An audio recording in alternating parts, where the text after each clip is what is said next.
Hi guys, मैं हूँ आपकी कृतिका। जैसे कि आप लोग जानते हैं कि कल शनि अमावस्या आने वाली है, तो बहुत सारे लोगों को ना फाइनेंसिस में इश्यूज आते हैं। लाइक उनके ऊपर कर्जा रहता है, उनकी लव लाइफ अच्छी नहीं रहती है, उनको हेल्थ प्रॉब्लम्स आती हैं।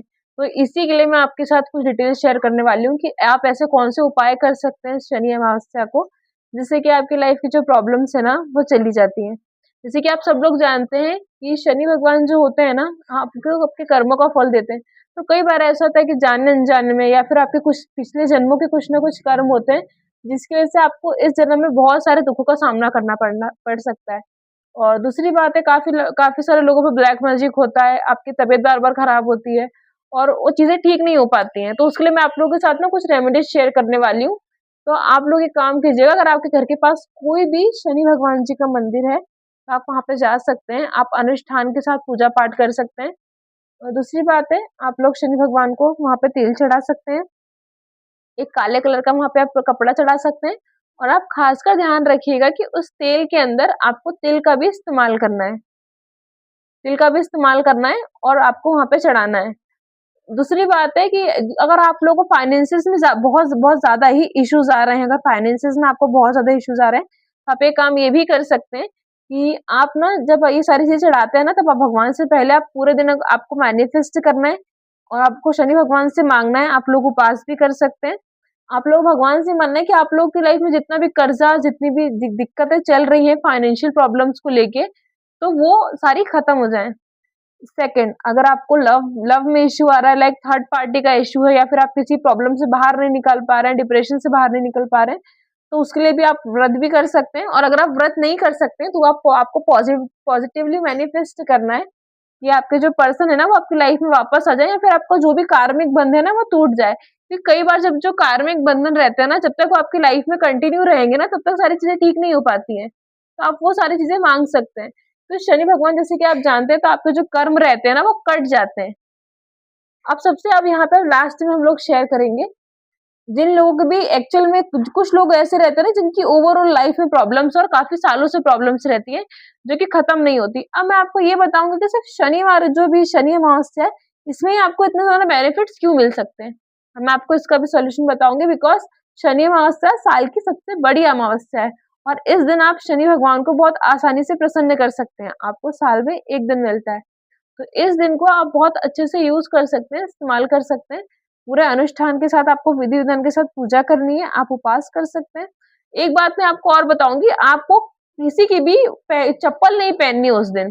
जैसे कि आप लोग जानते हैं, अगर आप किसी की चप्पल या स्लीपर्स कुछ भी शूज यूज करते हैं ना, तो वो कर्म बन जाते हैं। तो आपको किसी की चप्पल या ऐसा कुछ भी यूज नहीं करना है। दूसरी बात जो आपको बहुत ज्यादा ध्यान रखनी है कि आपको कुछ भी लोहा नहीं लाना है उस दिन घर के अंदर। सैटरडे को, जिस दिन शनि अमावस्या है ना, उस दिन आपको कोई भी लोहा घर के अंदर नहीं लेके आना है। आपको इस बात का बहुत ज्यादा ध्यान रखना है कि पहले तो आपको किसी की चप्पल नहीं पहननी है, और दूसरा कि आपको कोई भी लोहा घर के अंदर नहीं लेके आना है। बिकॉज शनिवार के दिन लोहा अगर आप घर पे लेके आते हो तो वो सही चीज नहीं रहती है, उससे आपको इश्यूज क्रिएट हो सकते हैं। और तीसरी बात है कि आपको गलती क्या नहीं करनी है। शनिवार के दिन, जिस दिन आपका उपवास रहेगा, आपको किसी का दिल नहीं दुखाना है। दूसरी बात है, आपको काफ़ी ध्यान रखना है, अगर आप पूजा-पाठ सब कुछ कर रहे हैं अनुष्ठान के साथ, आपको ध्यान रखना है, कोई ऐसा अगर आपने गलती से किसी ऐसे पर्सन को टच नहीं करना जिनको पीरियड्स हो या फिर ऐसा कोई इश्यू हो, तो आप शाम को एक बार और नहा के ही मंदिर में जाएँ तो बहुत ज़्यादा बेहतर होगा, पूजा करने के पहले।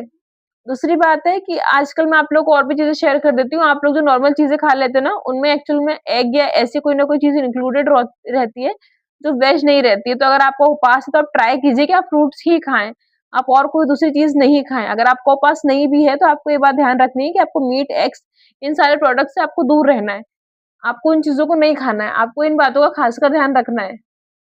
तीसरी बात है, अगर कोई ऐसा पर्सन है जिसकी तबीयत एक्चुअल में इतनी ज़्यादा खराब है, लाइक जो ब्लैक मैजिक से बहुत ज़्यादा परेशान है, तो आप एक काम और भी कर सकते हैं। शनि अमावस्या के दिन आप काली माता और शनि भगवान जी का जो मंदिर है, आप उस दिन दोनों जगह पूजा कर सकते हैं। और आप माता से प्रार्थना कर सकते हैं कि आपकी लाइफ में जो भी इश्यूज क्रिएट है वो माता जी खत्म करें। जय महाकाली, माता जी खत्म कर दे सारी चीजों को। अब मैं आपको एक रेमेडी और शेयर करने वाली हूँ, ये सबसे ज्यादा स्ट्रॉन्गेस्ट रेमेडीज होंगी। सबसे पहले आपको पूरे दिन फास्ट करना है, अगर आप कर सकते हैं। अगर आप फास्ट नहीं कर सकते, आप वर्किंग प्रोफेशन में, तो आप पूरे दिन बस कुछ भी, आप नॉनवेज मत खाइएगा। लाइक प्रोडक्ट्स में भी आपको ध्यान रखना है, ट्राई कीजिएगा कि आप फल फ्रूट या नॉर्मल जो खाना आपके घर में बनता है आप वो खा लें। उसके बाद शाम को जैसा कि मैंने आपको बताया कि आपको नहा धो के सारी चीजें कंप्लीट करनी है, उसके बाद आपको मंदिर जाना है। तो सबसे पहले आप हनुमान जी के मंदिर जाएंगे।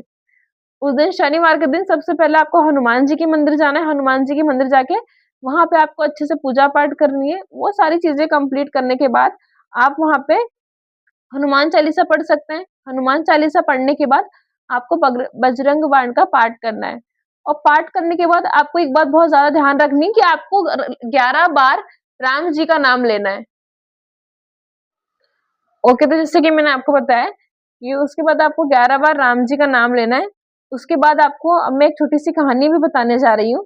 जैसे कि आप लोग जानते ही हैं कि हनुमान जी एक बार बैठ के तपस्या कर रहे थे और शनि देव जी आए थे। तो जैसे कि आप जानते हैं कि शनि देव जो भगवान है ना, वो कर्मों का फल देते हैं। तो इसी तरीके से उन्होंने हनुमान जी को कर्मों का फल देने का प्रयास किया। और उसी वक्त हनुमान जी ने उन्हें अपनी पूंछ में बांध के बहुत ज्यादा बार पटका, और जिस चीज की वजह से उनके शरीर पे बहुत ज्यादा जख्म आ चुके थे। तो इसीलिए हम लोग शनिवार को शनिदेव भगवान जी को, जब से प्रथा चल गई है कि तब ना हनुमान जी ने उसके बाद उनके जो शरीर के ऊपर है उसके ऊपर तेल का इस्तेमाल किया, और इसीलिए आज भी हम लोग शनिवार के दिन तेल चढ़ाते हैं वहां पे। तो इसीलिए उस दिन से भगवान ने आशीर्वाद दिया था, शनिदेव भगवान जी ने, कि जो भी हनुमान बाबा जी की पूजा करेगा उसके ऊपर शनि भगवान जी अपनी दृष्टि नहीं डालेंगे, कुदृष्टि नहीं डालेंगे। यानी कि उन लोगों की तबीयत खराब नहीं होगी, उनके जो कर्मों के फल है वो कट जाएंगे। तो इसीलिए आप लोग, क्योंकि साल की सबसे बड़ी शनि अमावस्या है, आप लोग सबसे पहले भगवान जी के मंदिर जाइए, हनुमान बाबा जी के, ये सारी चीजों को पूरा कीजिए। उसके बाद आप शनि देव जी के मंदिर जाइए, वहां पे आप पूरी तरीके से अच्छे से अनुष्ठान के साथ उनकी पूजा कीजिए। और उसके बाद आप वहां से एक नींबू मिर्ची लेके आ सकते हैं, और आके आपके जो डोर रहता है, आपका जो घर का फ्रंट का डोर रहता है, उस वहां पे आप बांध सकते हैं। अगर आप ये सारी चीजें कर देते हैं और दिल से पूजा करते हैं, भगवान जी आपकी लाइफ में जो भी प्रॉब्लम्स है, जो भी आपको इश्यूज चल रहे हैं, वो खत्म करने के, मतलब अगर आपके लाइफ में 100% इश्यूज है, तो हो सकता है कि वो 30 या 40% ही बचे, या पूरी तरीके से ही खत्म हो जाए। ये आपकी आस्था पे भी डिपेंड करता है। तो मेरी तरफ से सब लोगों को जो कल शनि अमावस्या आने वाली है, उसकी हार्दिक शुभकामनाएं। जय शनिदेव, जय बजरंगबली, जय मां काली।